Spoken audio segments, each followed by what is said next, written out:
Vamos lá, pessoal? Vamos seguir? Vamos tratar então agora do repouso semanal remunerado. Vamos lá. Quem prevê? A Constituição Federal, artigo 7º, diz lá, são direitos dos trabalhadores urbanos e rurais, além de outros que visem a melhoria de sua condição social.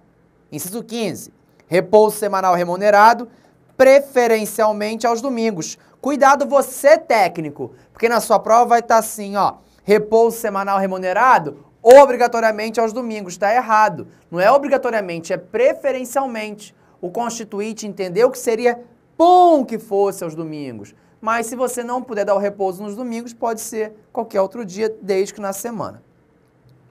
Bom, a CLT fala do repouso, mas também a Lei 605 de 49 é uma leizinha antiga que dispõe sobre o repouso semanal remunerado. A incidência de cobrança de repouso semanal remunerado, coisas específicas, escalas e tal, não cai, não é comum cair não, mas é um curso teórico, completo, e eu te preparo para uma prova difícil, então a gente vai passar por elas, tá? Vamos lá. Então, quais são os requisitos para eu fazer jus ao repouso semanal remunerado?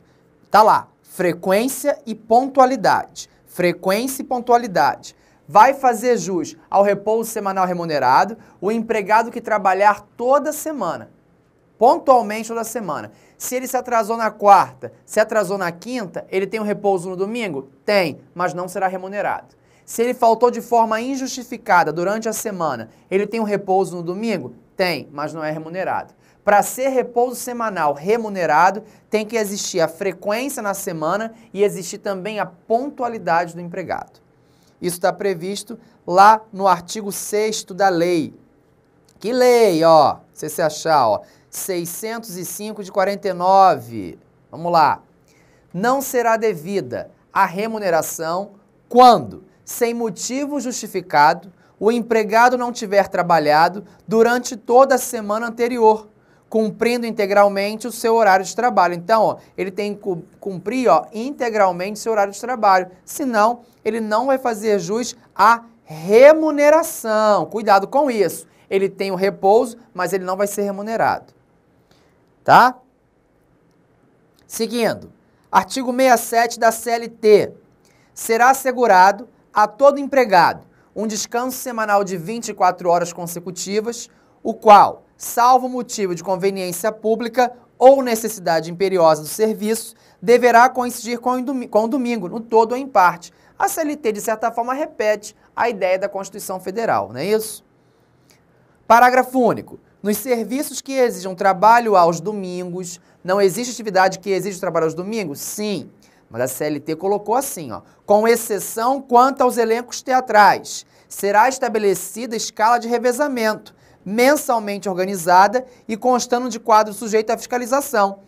Então, ó, se o serviço específico exige o trabalho aos domingos, tem que se formar o quê? Mensalmente. Uma escala, mensalmente organizada, uma escala. Cadê a escala? Aqui, ó. Uma escala de revezamento. Aí a CLT diz o seguinte, exceto aos elencos teatrais. Aí tem uma exceção. Eu vou, domingo é minha folga, eu vou ao teatro, porque eu quero assistir a Luana Piovani no teatro. É a peça da Luana Piovani. Pode o diretor chegar e falar assim, olha, hoje a atriz Luana Piovani está na sua escala de revezamento. Então quem vai apresentar a peça no lugar dela é a Vera Fischer. Pode fazer isso? Claro que não. Eu paguei para ver a Luana Piovani. Eu quero ver a Luana Piovani. Não quero ver a Vera Fischer, tá? Então, essa é uma hipótese. Seguindo. Artigo 68 da CLT. O trabalho em domingo, seja total ou parcial, na forma do artigo 67, será sempre subordinado à permissão prévia pela autoridade competente em matéria de trabalho. E quem é essa autoridade competente? É o município. A lei municipal tem que autorizar. Olha lá, fica autorizado a Lei 10.101 de 2000, que regulamenta isso no artigo 5º. Fica autorizado os trabalhos aos domingos nas atividades do comércio. Comércio em geral. Hoje o comércio em geral não funciona aos domingos? Claro. observada a legislação municipal nos termos do artigo 30, inciso 1 da Constituição. Então, quem regulamentou essa previsão foi a Lei 10.101 de 2000, lá no seu artigo 5º, ok? Seguindo. Aí eu coloquei uma observação para você importante aí. Como é que vai ser, então, o repouso semanal desse pessoal do comércio? Tem que coincidir com um domingo? Tem. Pelo menos de 3 em 3 semanas. Olha lá. O repouso semanal remunerado deverá coincidir pelo menos uma vez no período máximo de 3 semanas com o domingo, respeitadas as demais normas de proteção ao trabalho e outras a serem estipuladas em negociação coletiva. Ou seja, pelo menos um domingo no mês, pelo menos um domingo no mês, o trabalhador do comércio terá que folgar e o domingo trabalhado terá uma folga na semana. Então, o empregado do comércio que trabalha aos domingos vai ser autorizado pela legislação municipal, ok. Vai ter que ser feita uma escala, não vai? Vai. Esse é do comércio, tá, gente? Pelo menos de 3 em 3 semanas tem que coincidir o repouso dele com o domingo. Agora, o domingo que ele trabalhar, ele vai ter que compensar com o repouso em outro dia da semana. Tudo bem? Maravilha. Seguindo, artigo 1º da lei 605 de 49. Todo empregado tem direito, mesma coisa, ao repouso semanal remunerado de 24 horas consecutivas, preferentemente aos domingos e nos limites das exigências técnicas das empresas, nos feriados civis e religiosos, de acordo com a tradição local. Essa lei 605 de 49, além dela falar do repouso semanal remunerado, ela fala dos feriados também, que o empregado tem direito aos feriados da mesma forma. Artigo 8º da lei. Excetuados os casos em que a execução do serviço for imposta pelas exigências técnicas das empresas, não estou falando em comércio agora não, nas empresas, é vedado o trabalho em dias, feriados civis e religiosos, garantido, entretanto, aos empregados a remuneração respectiva, observado o disposto no artigo 6º e 7º desta lei. Então, qual é a regra? Não trabalho em feriados, tá aqui, civis e religiosos. Mas, se por exigências técnicas a empresa não puder parar, eu tiver que trabalhar, eu vou receber por esse dia, óbvio. Artigo 9º. Nas atividades em que não for possível, em virtude das exigências técnicas das empresas, a suspensão do trabalho nos dias feriados civis e religiosos, a remuneração será paga em dobro, salvo se o empregador determinar outro dia de folga. Então, a regra é o empregado não trabalhar em feriado, civil ou religioso.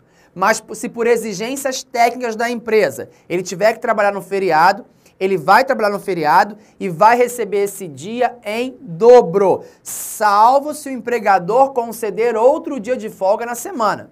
Mas se a empresa já é cheia de coisa, que ainda tem que trabalhar aos domingos, já tem essa exigência, dificilmente ele terá outro dia de folga, né? Se o empregador não conceder outro dia de folga, ele vai receber em dobro aquele feriado trabalhado. Tudo bem? Súmula 146 do TST fala exatamente isso. O trabalho prestado em domingos e feriados, não compensado, deve ser pago em dobro, sem prejuízo da remuneração relativa ao repouso semanal. Uma coisa é uma coisa, outra coisa é outra coisa. Bom, então vamos lá.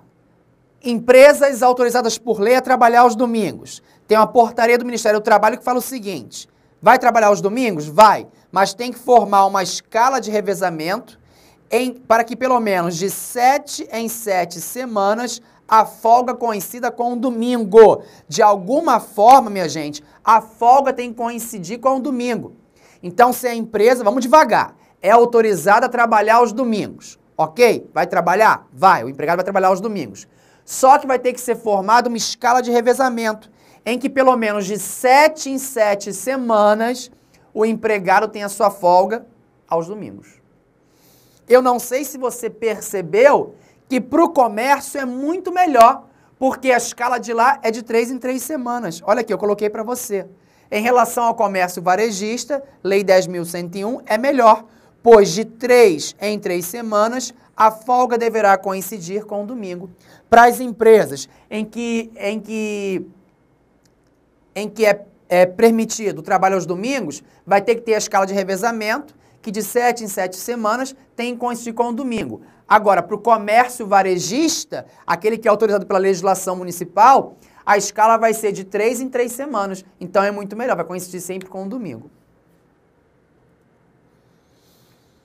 Ok? A lei do comércio varejista permite o trabalho ao domingo e não na necessidade de autorização. Só quem tem que ter autorização é a empresa.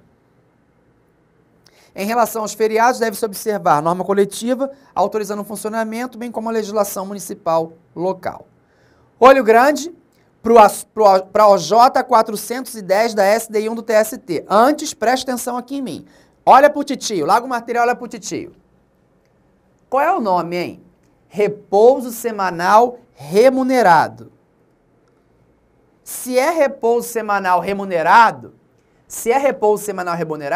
ele é o repouso dentro da semana. Tudo bem? Ok. Se o empregador não concedeu repouso dentro da semana, ou seja, gente, estava dando só o microfone aqui, hein? Se ele concedeu repouso após o 7º dia, ele vai ter que pagar o repouso de forma, esse dia, em dobro, dobrada. Porque o nome diz repouso semanal. Não pode pagar fora. OJ, põe na tela cheia, olho grande, está na prova. 410 da SDI 1 do TST. Viola o artigo 5º, inciso 15 da Constituição Federal, a concessão de repouso semanal remunerado, após o 7º dia consecutivo de trabalho, importando seu pagamento em dobro. Se pagar após o 7º dia de trabalho, vai pagar em dobro. O nome já diz, repouso semanal. Semanal. Então é dentro da semana e é preferencialmente aos domingos. Ok? Vamos seguir. Vamos falar agora sobre o trabalho noturno, que tem uma condição especial.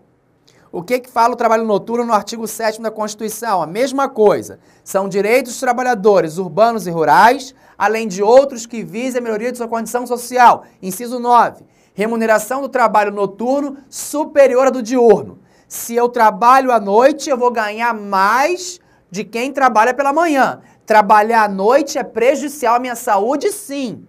Tudo bem? Fui programado para quê? Para eu trabalhar de manhã e dormir à noite. Se eu vou trabalhar à noite, eu preciso ser bem mais remunerado do que quem trabalha de manhã. Bom, mas a Constituição não fixou adicional. Aí a gente vai lá para a CLT. Olha o passeio. Artigo 73 da CLT. Salvo nos casos de revezamento semanal ou quinzenal, o trabalho noturno terá remuneração superior à do diurno e, para esse efeito, sua remuneração terá um acréscimo de 20%, pelo menos, sobre a hora diurna. A primeira informação, salvo nos casos de revezamento semanal ou quinzenal, isso aqui, essa primeira parte, não foi recepcionada pela Constituição Federal. Isso aí não tem valor. Não sai arriscando a Constituição, não. Faz esse colchete aí e grava, tá? Isso não foi recepcionado pela Constituição Federal. Pouco importa se é quinzenal, se é semanal, quem trabalha à noite vai receber o adicional noturno.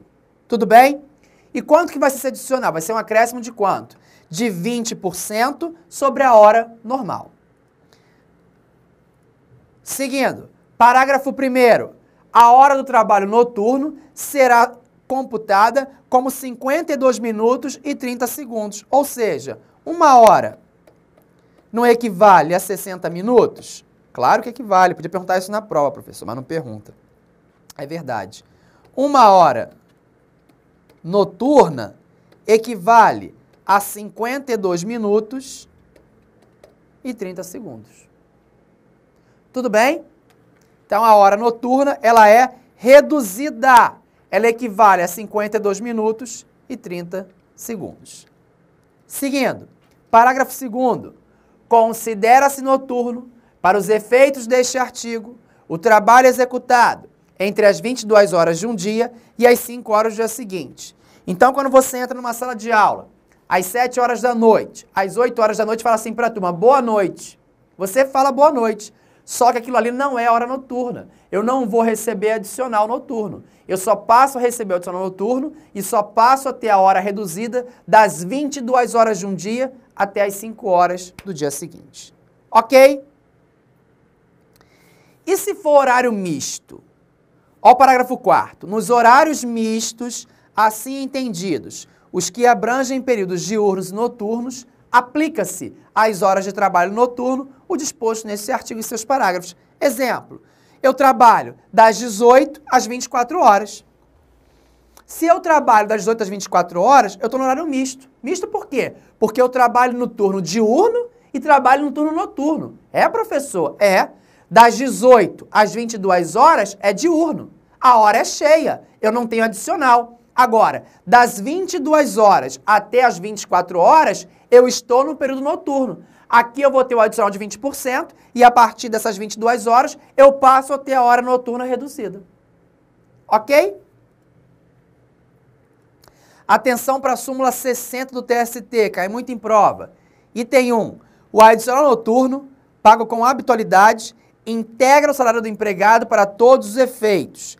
Então, ó, o adicional noturno, gente, ele é um salário condição, tá? A gente vai falar sobre isso daqui a pouquinho.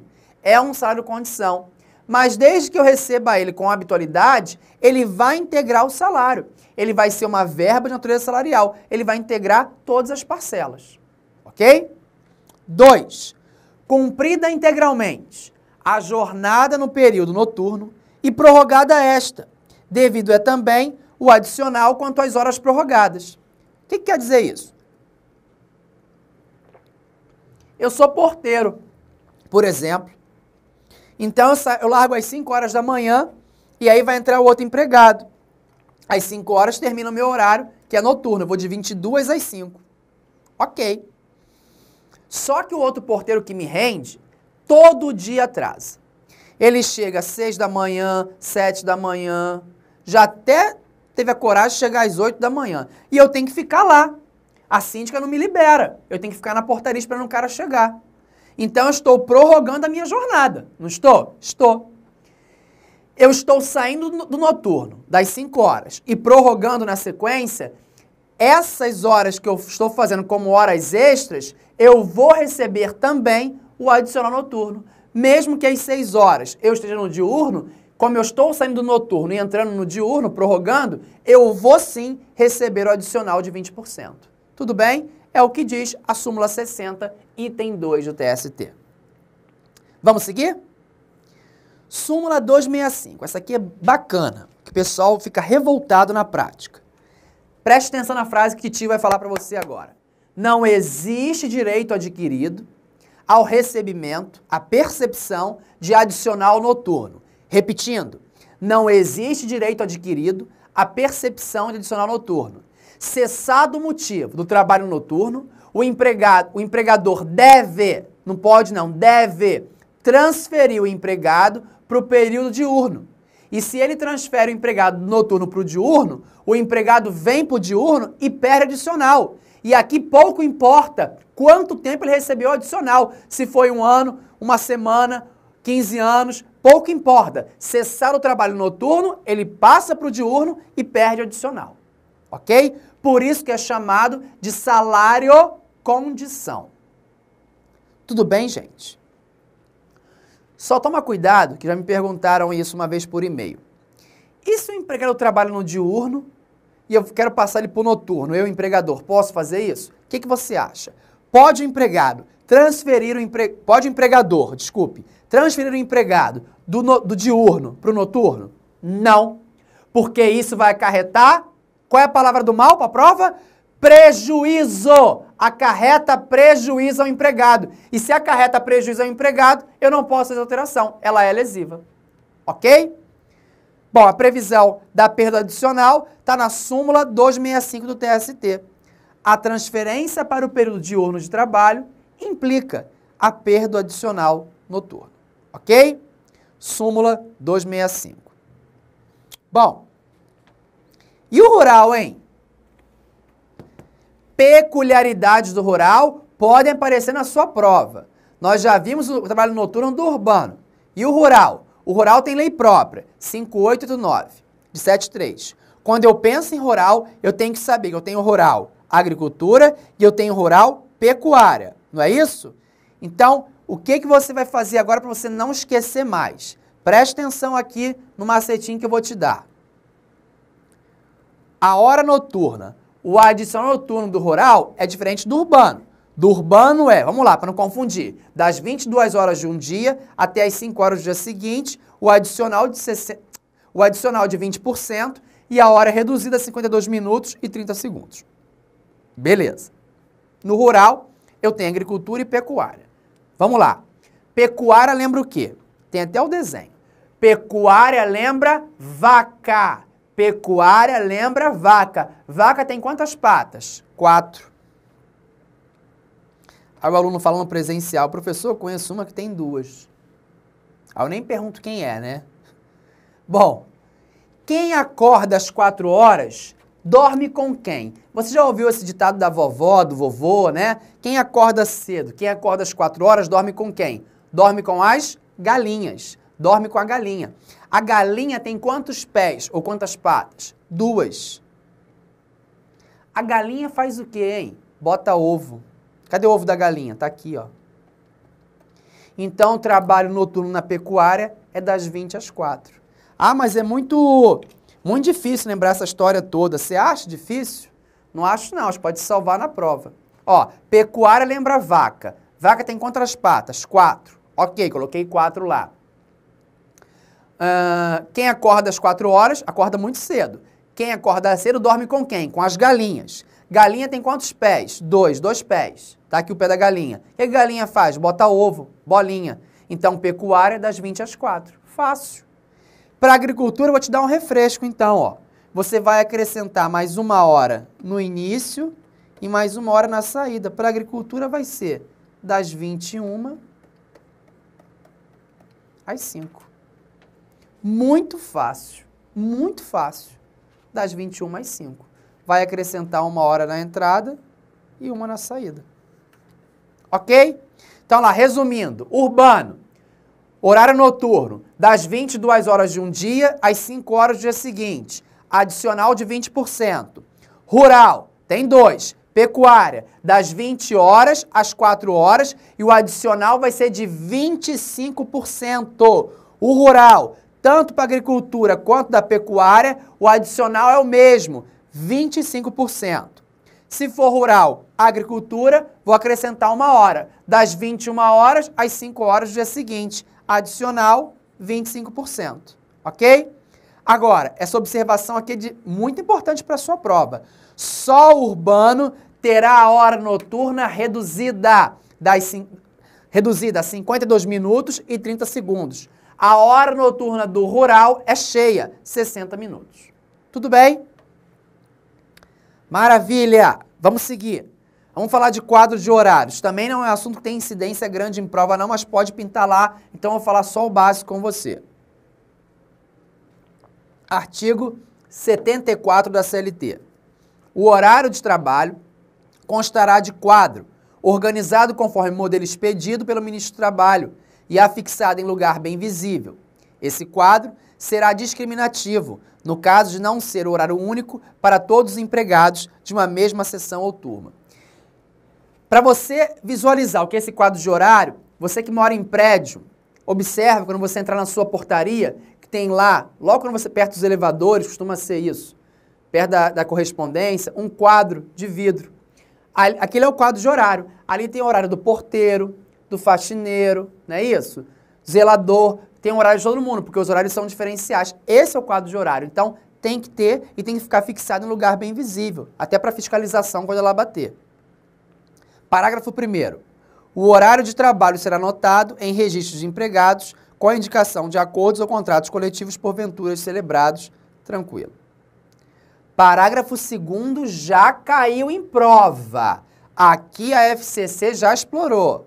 Olha bem, para os estabelecimentos de mais de 10 trabalhadores, será obrigatória a anotação da hora de entrada e saída, em registro manual, mecânico ou eletrônico, conforme instruções a serem expedidas pelo Ministério do Trabalho, devendo haver pré-assinalação do período de repouso. O que é pré-assinalação? Já marca antes quanto o período de repouso, já que não é computado na jornada.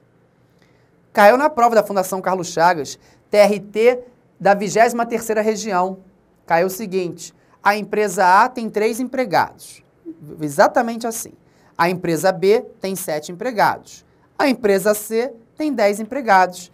Qual dessas empresas se exige a obrigatoriedade dela ter o registro de ponto, entrada e saída, ter o cartão de ponto do empregado? A com 3, a B com 7 ou a C com 10. Aí você em casa gritou correndo. C, que é 10. Errou. Nenhuma das empresas. Sabe por quê? Ó, mais de 10. 10 não é mais de 10. Toma cuidado, viu? Isso é treino para prova, já cobrou exatamente assim. Então, nem A, nem B, nem C. Porque o dispositivo diz para os estabelecimentos de mais de 10. Lembra quando a gente falou sobre doméstico, que eu te dei a informação de que doméstico agora tem controle de jornada? Aí todo mundo está falando, tem que fazer o cartão de ponto. Tem que fazer, não. Porque a CLT, a própria CLT, no artigo 7.4, que está aqui, parágrafo 2º, fala que são mais de 10 empregados. Se eu tenho mais de 10 domésticos, maravilha, tem que ter o controle de frequência. Eu vou fazer hoje, nesse momento, porque a legislação é nova, a PEC é nova, não tem muitos julgados, só por precaução. Agora, obrigado não. Tudo bem, gente, aqui? Bom, e o parágrafo 3º diz lá, se o trabalho for executado fora do estabelecimento, o horário dos empregados constará explicitamente de ficha ou papeleta em seu poder, sem prejuízo do que dispõe o parágrafo 1º deste artigo, né? Executado fora do estabelecimento, quem é? É quem trabalha fora do local da empresa, tá? Vendedor, viajante, o que for. Ok? Bom, e aí a gente entra nas horas extraordinárias. Acabou o horário normal, eu entro em horas extraordinárias. A legislação diz o quê? Que eu posso prorrogar até mais 2 horas, né? Posso fazer, então, 10 horas diárias. 2 são extras. Mas o que são horas extraordinárias? Põe na tela que eu coloquei para você, ó. Todo tempo em que o empregado estiver à disposição do empregador, além da sua jornada normal de trabalho, ó, além, que, em regra, será de 8 horas diárias ou 44 semanais, conforme estabelecido pela Constituição Federal, será considerado como horas extraordinárias. Aí, quem vai regulamentar as horas extraordinárias é o artigo 59 da CLT. O artigo 59 vai trazer a regra das horas extraordinárias, que vão ser de quanto? Mais 2 horas, 2 horas a mais. Pode ser feito mediante acordo individual escrito entre empregado e empregador, na prática é assim, ou por negociação coletiva, ok? Põe na tela o artigo 59. A duração normal do trabalho poderá ser acrescida de horas suplementares em número não excedente de 2, mediante acordo escrito entre empregador e empregado ou mediante contrato coletivo de trabalho. Então, essa é a regra. Então, requisitos: acordo individual escrito ou por negociação coletiva, para que seja no máximo de 2 horas. Fiz no máximo 2 horas extras, vou receber por essas horas um adicional de pelo menos 50% sobre a hora normal. Se a minha hora normal é R$10, e se eu for prestar 1 hora a mais como extra, essa 1 hora a mais como extra eu vou receber, sabe quanto? R$15. R$10 minha hora normal, a hora que eu prorrogar, eu vou receber R$15. Porque vai ser pelo menos 50% sobre a hora normal. Ok? O artigo 7º, inciso 16, é o que fala do adicional, ó. Remuneração do serviço extraordinário superior, no mínimo, em 50% do normal. Lembrando que se o regulamento empresarial tiver lá um adicional de pelo menos 70%, prevalece quem? A Constituição que está no topo ou o regulamento? Prevalece quem é mais benéfico ao empregado. Prevalece o regulamento empresarial, sem nenhum problema, tá? Agora uma pergunta. Beleza, o artigo 59 da CLT fala que eu posso sim, que eu posso realizar 2 horas extras por dia, mediante acordo individual escrito entre empregado e empregador ou por negociação coletiva. Ok. E aí eu vou receber um adicional de pelo menos 50% sobre a hora normal. Beleza. Mas o meu empregador exigiu de mim 3 horas extras por dia. 3. Será que ele pode justificar, numa eventual reclamação trabalhista, para o juiz do trabalho da seguinte forma? Excelência, eu só vou pagar 2 horas, porque o artigo 59 da CLT diz que ele só poderia fazer 2 horas extras. Tudo bem, ele fez 3, mas eu pago 2. Uma ele perdeu, uma ele não tem direito. É isso que eu posso falar para o juiz? O que você acha? Te respondo no próximo bloco.